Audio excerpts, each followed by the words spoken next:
이번 다니엘 말씀 양육은 이제 신약 성경에 대해서 같이 한번 공부하면서 하나님의 은혜의 세계로 빠져드는 시간 되기를 주님의 이름으로 소망합니다. 자, 우리가 지난번에는요 구약에 대해서 같이 나눴습니다. 구약은 오래된 약속입니다. 오래된 약속, 옛 약속이라고 표현할 수가 있죠. 그래서 영어로는요 old, 오래된 testament라고 하는 단어를 씁니다. 그래서 오래된 약속이 구약이라고 하고요. 자, 신약은요 새로운 약속이겠죠, 당연히. 그래서 신약이라고 얘기하고요. New Testament라고 합니다. 제가 작년에 또 지난번에 강의를 하면서 구약에서 제일 중요한 것은 언약이라는 말씀 드렸어요. 언약. 하나님이 인간과 한 언약. 자, 그렇다면 신약의 주제는 뭘까요? 하나님이 하셨던 언약들이 성취가 됩니다. 그래서 신약이 중요한 것은 하나님이 우리에게 베풀어 줬던 수많은 언약들, 수많은 약속들, 맹세들이 예수 그리스도 하나님의 아들이 이 땅에 오셔 십자가의 죽으심으로 그 약속들이 성취가 됩니다. 그래서 이 신약은 굉장히 중요한 것이 우리의 믿음이 단순히 언약으로 끝나는 것이 아니라 십자가를 통해서 성취된 하나님을 만날 수가 있다 해서 신약 시대에 살고 있다라고 얘기하죠. 이 신약은 성취의 시대 가운데 살고 있다는 거예요. 다른 말로 표현하면은 이 신약 성경 요 시기는 한마디로 은혜의 시대라는 것입니다. 한번 따라해 볼까요? 은혜의 신약 성경. 그래서 이제 앞으로 21일 동안 하나님께서 크신 은혜를 부어 주실 텐데 그 은혜는 하나님이 해주셨던 언약들, 약속들, 그리고 수없이 많은 기도 제목들을 이제 21일 동안 하나님이 은혜로 성취해 주신다는 거예요. 여기서 핵심은 이 모든 은혜와 응답이 예수님의 은혜라는 사실입니다. 우리가 21일을 한다고 해서 하나님 응답해 주시는 것도 아니고 제가 열심히 이 기도 모임을 이끈다고 해서 응답되는 것이 아니라 모든 하나님의 은총은 십자가를 통하여 예수님이 이루어주신 은혜라는 거 꼭 잊지 않게 되기를 주의 이름으로 축원드립니다. 자, 목사님, 그러면 이 말라기 이후에 구약의 제일 끝에가 말라기였잖아요.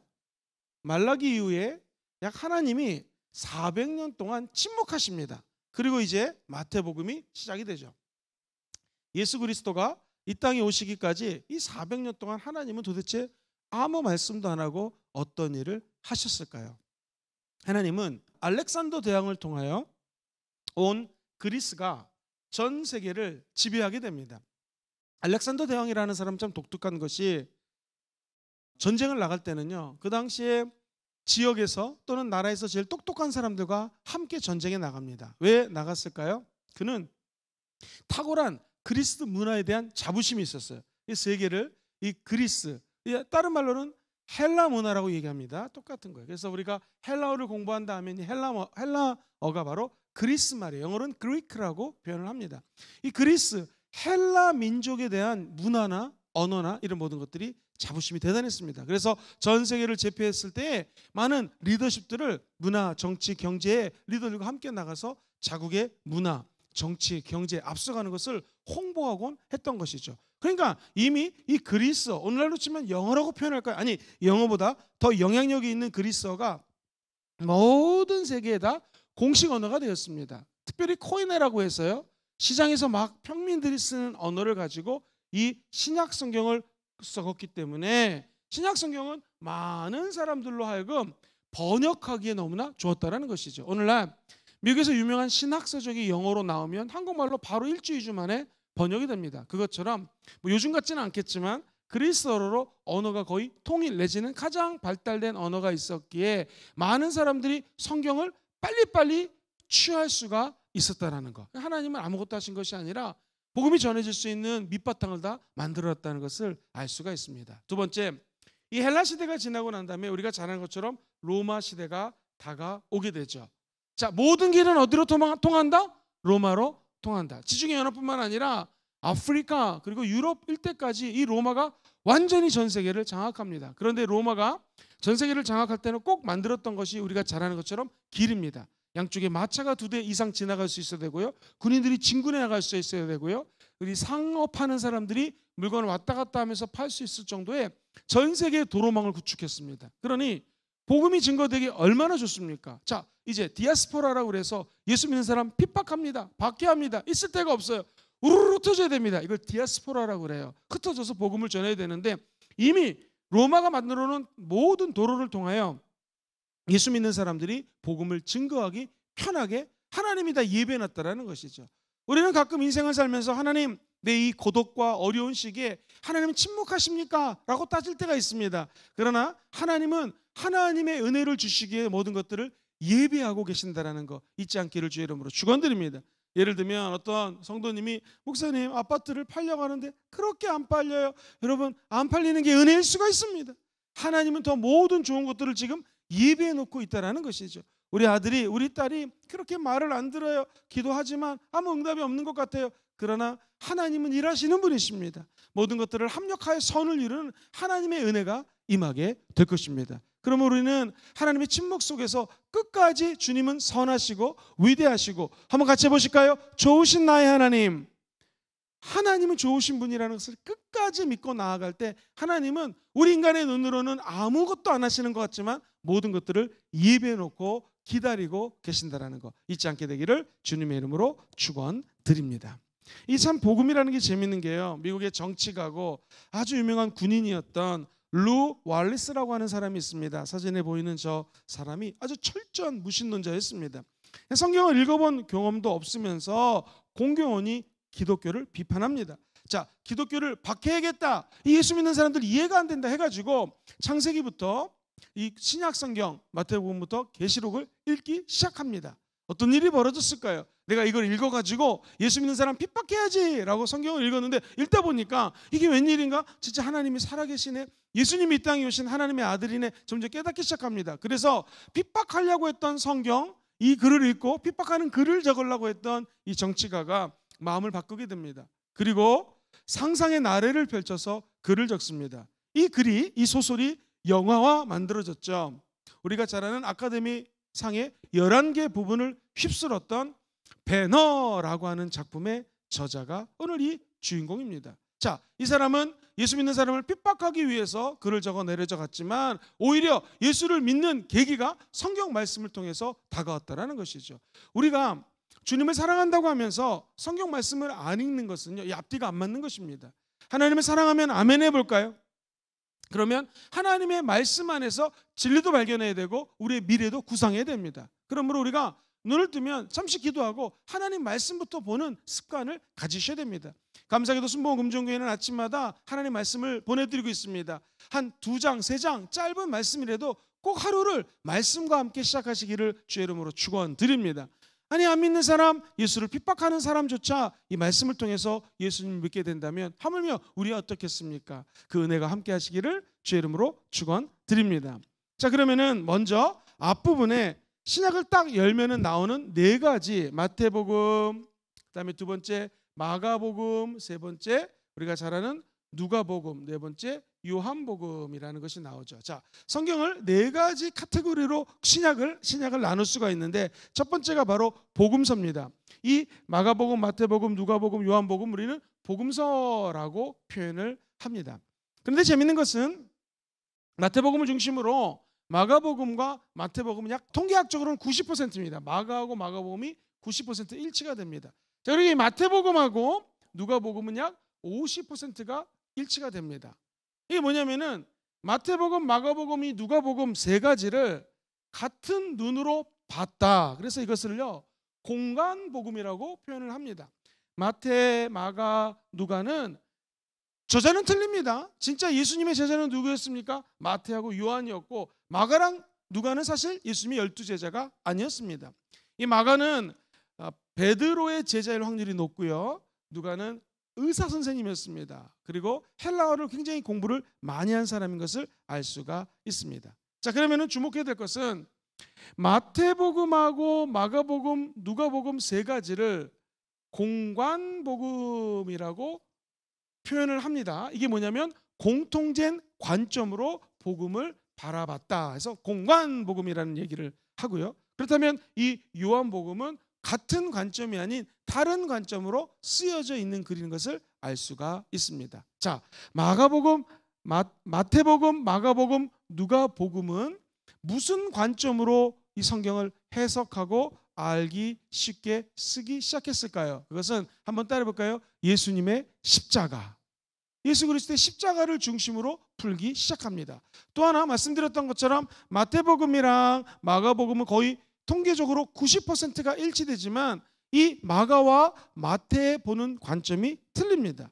마태복음은 유대인들을 대상으로 적은 거예요. 그래서 처음에 보면은 아브라함의 계보가 나옵니다. 왜? 유대인들이 읽기 쉽게 적은 것이 마태복음이에요. 근데 마가복음은 좀 틀립니다. 아까 말씀드렸던 것처럼 마가복음은 이방인들을 위해서 쓴 글인데, 특별히 로마 사람들, 로마에 있는 이방인들에게 복음을 증거하기 위해서, 자, 마태복음은 유대인이니까 예수님이 메시아입니다 라고 글을 써가요. 근데 마가복음은 로마에 있는 사람들에게 예수님은 누구신가? 당신이 믿는 예수님은 하나님의 종입니다 라고 해서 하나님 종에 대한 내용들이 마가복음에 등장을 합니다. 자, 누가복음은 또 좀 독특합니다. 의사 선생님, 과학자였다고 그랬죠. 그러니까 그는 굉장히 논리적인 언어를 구사합니다. 또한 이 사람이 유대인이 아니에요. 누가라는 것은 헬라어의 언어지, 누가라는 이름 자체가 유대인의 이름이 아니에요. 마태, 요한 이 이름이 아니에요. 그러니까 누가는 이방인인데 말씀드렸던 것처럼 헬라어를 거의 완벽하게 하고요, 굉장히 고급스러운 헬라어로 누가복음을 적기 시작합니다. 누가복음의 포인트는 무엇인가? 헬라인 대상으로, 헬라인은 문화적으로 모든 것들을 지배하고 있는 그리스 사람들을 대상으로 예수님은 같이 한번 따라볼까요? 인자, 하나님의 아들입니다. 이 땅에 오신 예수 그리스도는 하나님의 아들이 오셔서 소외된 자들, 아픈 사람들, 사회적인 약자들을 구원해 주시고 특별히 여성들에게 사랑을 베푸신 분이 예수님이십니다 라고 얘기하는 것이 누가복음이라는 것이죠. 자, 그렇다면 목사님, 요한복음은 무엇인가? 이 요한복음은 하나님의 아들이 예수님이라고 대상이 유대인, 로마 사람들, 헬라인이 아니라 모든 사람들에게 적고 펼친 글이 요한복음이에요. 자, 그래서 목사님들에게 제가 예수님을 믿었는데 어떤 책부터 읽으면 좋습니까? 그럼 많은 목사님들이 요한복음을 추천합니다. 자, 왜 그럴까요? 이것은 대상이 유대인, 로마 사람들, 헬라 사람들이 아니라 모든 사람들에게 하나님의 아들이 예수님인 것을 밝히는 글이 요한복음이기 때문에 그렇다라는 것이죠. 또 하나 주의해야 될 것은요, 이 공간복음, 세 가지 복음, 아까 제가 말씀드렸던 공통적인 눈, 공통적인 관점으로 쓴 이 공간 복음에서는요, 말씀드렸던 예수 그리스도의 십자가가 주가 됩니다. 그래서 모든 포커스가 여기에 맞춰지게 되죠. 그렇다면 요한복음은 안 그럴까요? 요한복음도 마찬가지입니다. 요한복음 3장 16절 시작. 하나님이 세상을 이처럼 사랑하사 독생자 예수를 주시니 이제 누구든지 그를 믿으면 누구나 다 영생을 얻는다. 모든 사람들이 다 영생을 얻을 수 있는 길이 십자가를 통해서 열려 있다라고 해서 조금 더 독자층이 넓은 계층을 향해서 쓰여진 글이 요한복음이다라는 것을 기억하면 좋을 것 같아요. 특별히 요한복음 14장, 요한복음 17장 이 두 장은 정말 힘들고 어려울 때에 그들은 대신에 자기 이름으로 누르며 읽으면요 그렇게 위로가 됩니다. 한번 기억해 주셨다가 요한복음 14장, 요한복음 17장 읽으면 읽을수록 큰 은혜가 됩니다. 이것은 누구에게나 만민에게나, 여기 어린이도 좀 나와 있는데요, 어린이들이나 어른들이나 다 은혜를 줄 수 있는 메시지가 요한복음에 담겨져 있다라고 생각하면 거의 틀림이 없습니다. 그러니까 이 네 가지 그 공간복음, 그러니까 세 가지 공간복음과 요한복음을 사복음서라고 우리는 표현을 합니다. 이걸로 끝났을까요? 아닙니다. 이 구약의 역사서가 있듯이 신약에도 역사를 다룬 글이 있어요. 그게 뭘까요? 바로 그 다음에 나오는 사도행전이 역사서입니다. 여러분 갖고 계신 교재 213페이지를 보시면은 잘 기록을 하고 있습니다. 제가 읽어드릴게요. 213페이지에 보시면 역사서, 거기 보시면 213페이지 중간에 글이 있습니다. 예수님의, 시작, 예수님의 죽음은 끝인 것처럼 보였지만 오히려 뭐가 됩니까? 시작이 되었습니다. 그분의 죽음을 이기시고 제자들에게 온 세상의 복음을 전파하라고 말씀하셨어요. 성령님의 임재로 교회가 어떻게 됐습니까?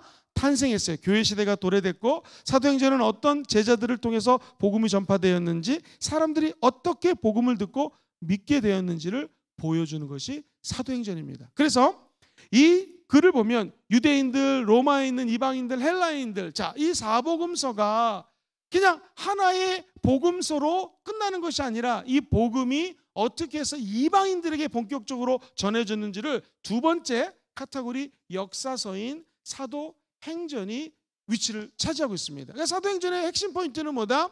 이 복음은 유대인들에게만 행한 것이 아니라 온 열방을 향하여 그리스도의 복음이 편만하게 증거돼야 된다. 첫째는 유대인이기요, 두 번째는 이방인들이기다 하면서 사도행전 10장에 가면은 고넬료라고 하는 사람이 환상 중에서 예수 그리스도 믿는 베드로를 초청하라고 그러죠. 베드로도 환상을 보고 고넬료 집안에 갑니다.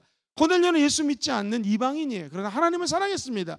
10장부터 드디어 펼쳐지는 것이 이방인들에게 복음이 막 증거되기 시작합니다. 그 한가운데 베드로, 특별히 사도 바울이라고 하는 하나님의 위대한 사람이 그 가운데 있게 된다는 것이죠. 사도 바울은 원래 사울이라고 하는 사람이었는데 그가 예수 믿는 사람들을 핍박하다가 다메섹으로 가는 길에 예수님 만나죠. 그리고 그 사울이 변하여 바울이 되는 사건이 사도행전의 중점 내용입니다. 그리고 바울은 1차 선교여행, 2차 선교여행, 3차 선교여행을 통하여 예수 그리스도의 십자가의 복음을 증거하였고 그는 결국 로마로 끌려가서 죽음을 맞이할 때까지 예수님을 증거했던 위대한 선교사, 위대한 목사님, 예수님 다음으로 하나님의 복음을 사랑했던 뜨거운 종으로 기억을 하고입니다. 이 사도행전을 쓴 사람이 누군가? 바로 누가입니다. 그래서 누가하고 사도행전, 누가복음하고 사도행전을 두 책을 누가가 적었는데 이 신약만 따져보면 신약은 몇 권입니까? 구약 39권, 신약 27, 39, 27 외우라고 그랬죠. 이 66권의 책 중에서 27권이 신약인데 신약 중에서 사도 바울이 쓴 글이 엄청나게 많고요. 13권 이상이고요. 그 다음에 예수 그리스도 제자는 아니었지만 누가복음을 적었던 누가라는 의사는 이 누가복음과 사도행전을 적음으로 말미암아 거의 신약의 4분의 1 이상을 차지하는 분량을 이 누가가 적습니다. 그러니까 분량상으로는 엄청나게 많은 글을 적은 사람이 바로 누가다라고 이야기를 할 수가 있습니다. 직업이 의사였기 때문에 그가 사도행전에서도 보면은 성전 미문가에 앉은 맹이가 일었을 때 발목에 힘을 얻고 무릎에 힘을 얻고 그리고 그가 기뻐뜨리며 하나님을 찬양했다. 이게 의사 선생님의 눈으로 바라봤을 때 어떻게 사람이 치유되는지를 갖다가 구체적으로 묘사하는 것들은 누가만이 기록할 수 있는 큰 장점이었습니다. 아마 저나 일반 사람들이 봤으면 하나님의 아들 예수님이 옛날에 예수님을 일어나라 했더니 벌떡 일어나더라, 혹은 제자들이 기도했더니 일어나더라 이렇게 적었을 텐데 정확하게 묘사하는 것을 우리는 바라보게 됩니다. 그리고 굉장히 논리적인 글을 쓴 사람이 누가다라고 생각을 하시면 딱 좋을 것 같습니다. 자, 이처럼 한번 따라해볼까요? 복음서 4가지고요. 그 다음에 역사서 뭡니까? 하나예요. 사도행전. 그 다음에 서신서라는 것을 말씀드릴 수가 있습니다. 서신서는 사도 바울이 13권의 서신서를 적었다고 그랬죠. 자, 갈라디아서, 데살로니가 전후서를 묶어서 사도 바울의, 한번 따라해볼까요? 초기 서신, 처음에 쓴 글이라고 해서 초기 서신이라고 이야기를 합니다. 뿐만 아니라 로마서, 고린도 전후서는 다른 서신에 비해서 분량이 많기 때문에 사도 바울이 쓴 주요 서신, 같이 해볼까요? 주요 서신, 길면 주요 서신이라고 표현을 합니다. 그 다음에 같이 한번 따라해 보시죠. 에베소서, 빌립보서, 골로새서, 빌레몬서, 이 4가지가 중요한데 4가지는 옥중에서 적었다고 그래가지고 옥중에서 쓴 서신, 우리는 보통 옥중서신이라고 표현을 합니다. 한번 더 따라해 볼까요? 에베소서, 빌립보서, 골로새서, 빌레몬서, 이렇게 4가지를 옥중에서 쓴 글이다 해서 우리는 옥중서신이라고 분리를 합니다. 자, 이 쓰는 연도와 서신 길이는 관계에 따라 성경 속의 순서가 정해졌기보다는 분량에 따라서 또 누가 이 글을 받느냐에 따라서 신약 성경을 정리해놨습니다. 자, 그 다음에는요, 사도 바울이 개인에게 쓴 글이 있어요. 우리가 잘 아는 디모데 전후서는 디모데라고 하는 자기의 영적인 아들에게 쓴 글입니다. 빌레몬서도 역시 개인에게 쓴 글입니다. 이 13권의 책을 우리는 서신서라고 이야기를 합니다. 자, 이 바울 서신뿐만 아니라 이제는 일반 서신이 있습니다. 일반 서신은 무엇인가? 다양한 저자들의 서신을 모아서 통칭하기 때문에 그냥 우리는 이것을 일반 서신이라고 이야기를 합니다. 여러분이 갖고 계시는 교회 214페이지를 보시면은요, 일반 서신서가 적혀져 있죠. 한번 같이 읽어볼까요? 시작. 히브리서, 야고보서, 베드로전서, 베드로후서, 요한일서, 요한이서, 요한삼서, 유다서. 자, 이것을 뭐라고 그래요? 일반 서신이라고 이야기를 합니다. 일반 서신은 무슨 차이인가? 예외 없이 수신자의 이름을 수신자 앞에다가 사도 바울은 씁니다. 고린도전서는 고린도 교회를 향하여 이 글을 씁니다 라고 목적을 정해요. 근데 일반 서신서 히브리서 빼고는요 누구에게 쓰는 글이 없어요. 그러니까 일반적으로 쓴 글이다 해가지고 이것을 일반 서신이라고 얘기해요. 예를 들면 베드로 전서는 사도 베드로가, 유다서는 유다가 보낸 것이라고 나오죠. 그런데 히브리서 경우는 저자가 누군지는 모르지만 서신을 받는 사람들이 히브리 사람들이란 말이죠. 그런데 재미있는 것은 히브리서는 일반 서신과 따로 분리해서 취급하기도 한다. 그러니까 수신자가 없지만 히브리서는 히브리인들에게 정한 거기 때문에 학자들은 따로 분리하기도 한다. 근데 중요한 것은 뭐냐면 일반 서신은 그냥 연이어 나오는 모든 사람들에게 쓴 글을 일반 서신이라고 표현한다라고 생각하면 좋습니다. 자, 마지막으로 정말 중요한 분류가 있습니다. 그것은 같이 한번 따라해 볼까요? 예언서. 중간에 나오는 모든 성경을 서신서, 편지라고 얘기를 한다면 예언서는 무엇입니까? 밤모섬에 정말 90살 이상 갇혀 있었던, 오래 살았던 우레의 자식, 성격이 엄청나게 급했던 사람이었는데 예수 믿고 사랑의 제자가 된 사람, 이름이 누구죠? 요한이라는 사람이 요한 1서, 2서, 3서를 적고 그다음에 요한복음을 적고 무엇보다도 이 예언서 요한계시록을 적습니다. 요한계시록은 무엇인가? 하나님이 보여주신 미래의 모습에 대해서 언급을 하고 있어요. 그래서 예수님의 제자진 한 요한이 미래에 펼쳐질 이야기를 예언적으로 적어나가고 있습니다. 그렇다면 우리는 이렇게 생각할 수가 있습니다. 자, 4가지 성경책 따라해 볼까요? 복음서, 그렇죠? 그 중에 마태, 마가, 누가를 무슨 복음이라고 그래요? 공간 복음이라고 말씀드렸습니다. 그 다음에 역사서가 등장합니다. 사도행전. 그 다음에 중간에 나오는 수없이 많은 서신서들이 있죠. 서신서를 지나 이제 예수 그리스도가 다시 이 땅에 올 것을 준비하라. 이것이 예언서입니다. 그러므로 성경은 저 구약 시대에 예수 그리스도가 메시아로 이 땅에 올 것이라는 첫 번째 언약, 오래된 약속, 언약이 중심이었습니다. 자, 신약은 무엇입니까? 신약은 예수님을 통해서 그 언약이 성취되었다라는 것이죠. 성취된 예수님은 특별히 요한계시록 말씀을 통하여 이제 십자가로 죽고 부활하신 그분이 승천하셔서 하나님 보좌 우편에 앉아 계시다가 다시 이 땅에 온다라는 것이죠. 이것을 한번 같이 따라해 보시죠. 재림. 이 재림입니다. 그러니까 진짜 좋은 교회는 재림에 대한 설교를 합니다. 예수님이 다시 이 땅에 오시는 거 믿으시면 아멘 해볼까요? 그게 재림이거든요. 많은 사람들이 이 재림에 대해서 얘기를 안 해요. 잘못하면 이단으로 빠질 수 있기 때문에 그렇습니다. 또 한 가지, 재림과 맞물려서 신약에 흐르는 내용은 무엇입니까? 예수 믿으면 천국 가고 믿지 않으면 지옥 간다라는 거예요. 근데 오늘날 TV나 CTS도 그렇고 여러 가지 TV를 봐도 목사님들이 이 천국 설교, 지옥 설교 많이 안 합니다. 근데 진짜 좋은 목사님은 재림, 예수 믿으면 천국 가는 거, 예수 안 믿으면 지옥 가는 거, 이 원초적인 복음 사실 전해야 됩니다.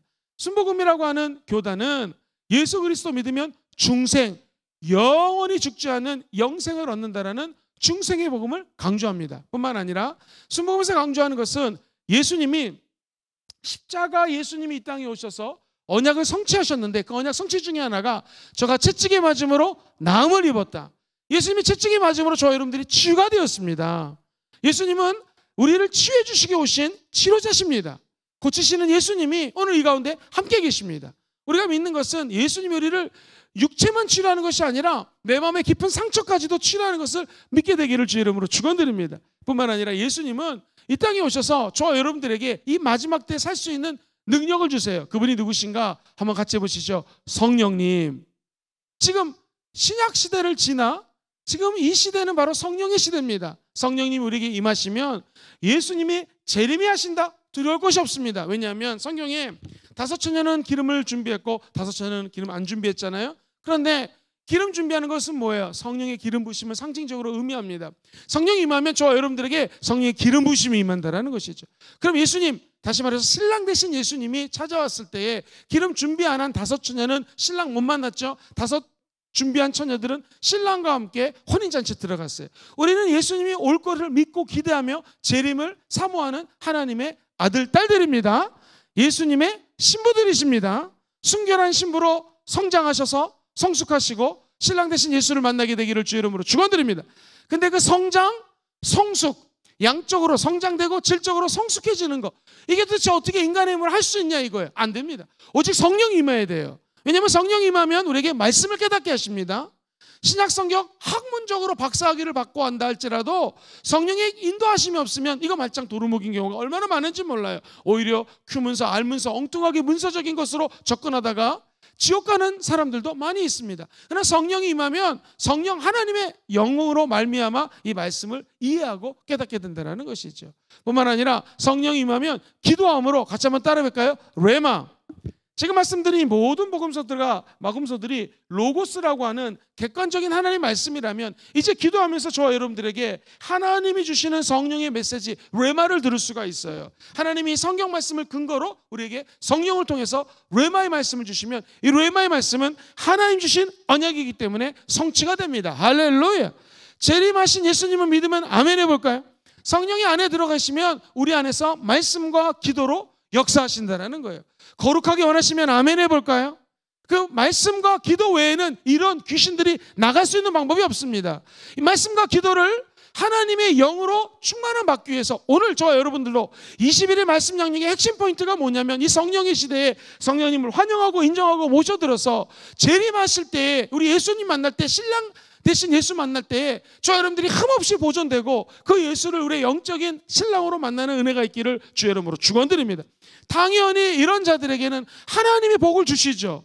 왜 복을 안 주겠습니까? 아버지 말씀을 따라 기도하고 영광 돌리는 자들에게는 복을 받게 돼 있어요. 그것을 사람들은 세속적으로 뭐 예수 믿으면 복 받는다. 맞습니다. 예수 믿으면 복 받습니다. 특별히 하나님의 자녀는요, 성령의 말하게 하심을 따라 말하고 기도하면 응답을 받게 되어 있습니다. 그 이유는 우리가 하나님의 자녀이기 때문이시죠. 누가 확증합니까? 우리 안에 계신 성령님이 확증한다는 거예요. 그래서 바라기는 하나님의 말씀 21일 동안 신약 성경에 대해서 말씀 나눌 때에 성령님이 주시는 레마를 받게 되기를 주의 이름으로 축원드립니다. 그리고 성령이 주시는 모든 축복을 다 받으십시오. 누리십시오. 순복음의 축복은 뭐라고요? 받은 축복을 나누십시오. 그랬을 때 하나님의 나라는 저 여러분을 통하여 확장되게 될 것입니다. 마지막으로 예수님이 계시록을 통하여 재림할 사건이라는 것을 뭐 계시록뿐만 아니라 신약 성경에서는 곳곳에 예언하고 있습니다. 그때 재림주 되시는 예수 그리스도가 올 날이 얼마 안 남았다는 것이죠. 또 하나 중요한 건 무엇입니까? 그렇기 때문에 저와 여러분들이 이 하나님의 말씀, 신약 말씀을 특별히 더 연구하고 잘 알아야 됩니다. 왜 그럴까요? 이단은 요 재림 다시 오실 예수님 마지막 말세에 대해서 장난을 칠 수 있다는 것이죠. 한 가지만 말씀드립니다. 14만 4천에 가입되지 않으면 여러분 지옥 갑니다. 14만 4천 우리 교단 내지는 이 이단 종교에 14만 4천 명이 돼야지만 천국 갈 수 있습니다. 계시록에 나오는 거거든요. 거짓된 말입니다. 이런 이단들이 14만 4천 명이 넘으면 또 거짓말이라고 아니라고 그러고 교리를 바꾸는 것을 보게 됩니다. 특별히 이 이단 신천지가 이제는 코로나 이후에 완전히 고개를 들고 아주 적극적으로 활동을 하고 있습니다. 저 여러분들이 이 마지막 때에 다시 오실 예수님을 기다리는 것은 맞지만 이단 특별히 신천지 조심하시고 자나깨나 하나님의 말씀 우리 성령님의 은혜 가운데서 분별하는 은총이 있기를 주의 이름으로 축원드립니다. 오늘은 신약을 개론적으로 말씀드렸습니다. 같이 한번 따라해 볼까요? 역사서 그 다음에 뭐였어요? 역사서 전에가 뭐였습니까? 복음서 4개였죠. 두 번째 뭐였어요? 역사서 사도행전이었습니다. 세 번째 따라해보세요. 서신서 교회들로 보내는 서신이 있었고 개인에게 보이는 서신이 있었고 일반 서신서가 있었습니다. 네 번째 한번 같이 해볼까요? 예언서. 이 네 가지 카테고리로 기록되어 있다라고 생각하시면 좋습니다. 저는 어떻게 강의할 것인가? 이번에 큰 책들은 하루에 하나씩 하고요. 27권이니까 작은 책들은 2-3개를 묶어서 앞으로 21일 안에 이 27권을 다 끝내도록 하겠습니다. 사랑하는 성도님들 가정과 기도 제목에 놀란 하나님의 은혜와 성령 충만함이 깃들기를 주의 이름으로 축원드립니다.